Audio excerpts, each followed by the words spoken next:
میکنه بعد میبیویم طواف قدوم نمیکنه. طواف قدوم سنت میگه در گردنشون یکون چه موجب نمیشود طواف زیارت بکن 7 پیش دور میزنن ایسرشون ساقط میشود. میگه چخیر یک آدم دروید باید میگه 2 رکعت نماز تحیه مسجد بخونه. یکی میدروید که قامت میگن او دویده میبه فرض خوش میشود. همون تحیه مسجد و فرض خوندن جسر ساقط میشود. همون آدمی که اومده در عرفات ایستاده او باید باید اول 7 پیچ فرضی را کنه. 7 پیچ فرضی را که میکنه همین طواف قدومی که از درش سنت 7 دیگه اون درش میدوره.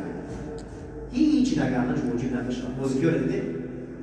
من یه آدم ایداری مسجد میدارم میگم که یک قامت هم میگم اون 2 رکعت باید نمازش بخون تحیه مسجد. قامت هم گفتم او اومدن قامت خوش شد نزد حضرت امام ایسرش ساقط هم نماز تحیه مسجد شد. همون ثواب تحیه مسجد هم میگیرم. همون آدمی که اومد حج فرامد احرام دارن نه یک اول 7 پیش دور نزد او یکی از وجوبه که از فرضای حج 7 پیش دور کردن بود. این را نکرد یک اول کجا را؟ عرفات.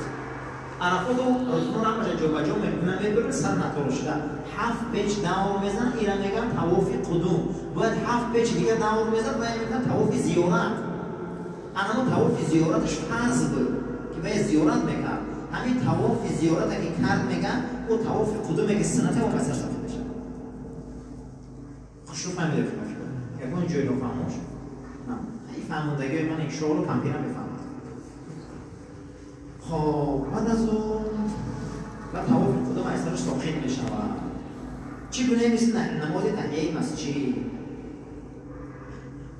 یک انسان دیگه حج قران وقتی شما ان شاء الله بیاد فرض کنه سفر روزگیره بنده بنده شفا رو خواهد می‌کنه. این قبولون بنده است.